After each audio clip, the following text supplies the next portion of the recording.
This is the story of the boy who never stopped smiling, who could find the joy in life without even trying, the most Labrador energy of anyone you've ever met. And what happened when he learned just how hard life could get? He grew up full of laughter, boisterous and loud. He lit up a room, loved being in front of a crowd. He told lots of jokes and had a sweet tooth. He was never ever bored, always had something to do. We watched him on telly, causing chaos with his mates. He went to lots of parties, had some very hot dates. Lots of people loved him, his smile and blonde hair. But beneath all the joy, there was something else there. The boy who never stopped smiling had started to feel lost. The smile was a little more force. It came at a cost. He didn't know what was wrong. He felt alone, he felt shame. It was hard to confront a picture he couldn't quite frame. He'd second-guess his thoughts, not want to go out. He'd see less of his friends and not leave the house. He'd feel a lump in his throat and like he was always wrong and everyone else was singing a different song. But though it was hard, he talked about how he was feeling. He reached out for help, shared what he'd been concealing. In time, he felt better and he focused his mind on putting one foot in front of the other, on trying to be kind. Slowly, the clouds lifted and he felt like his old self, but a little bit wiser, a little calmer as well. He tried lots of new things, married his beautiful wife. His smile had returned. He saw so much joy in life. He ended up on Radio 1. It's a dream come true, except on Thursdays when he had other things to do. The listeners loved his chaos and how he'd make them laugh by always being himself, the clown of the class. Then one day, he got given a challenge for comic relief.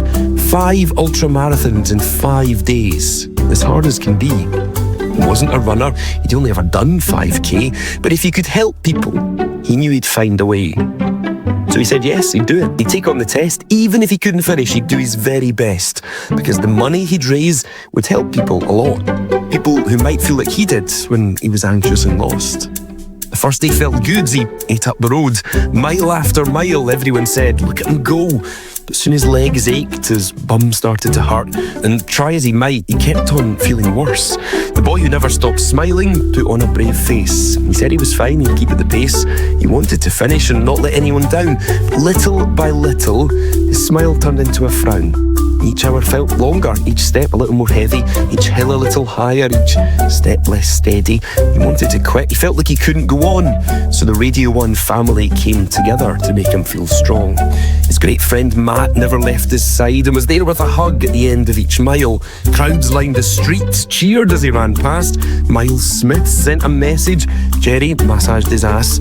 Everyone came up with nonsense to lift Jamie's spirits. Matt's scooter was crushed into hundreds of bits.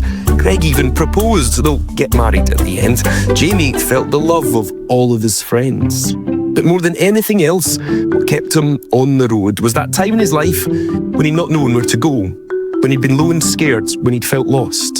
He knew he had to keep going, no matter the cost, because someone out there, somewhere, might feel like he had, struggling and lost, afraid, anxious and bad. And if the money he raised could help them in some way, he'd run an ultramarathon every single day. Jamie, you're almost there. You can hear the finish line call. One foot in front of the other for a few hours more. And think about how, when you reach that last mile, it's okay to be the boy who doesn't always have to smile.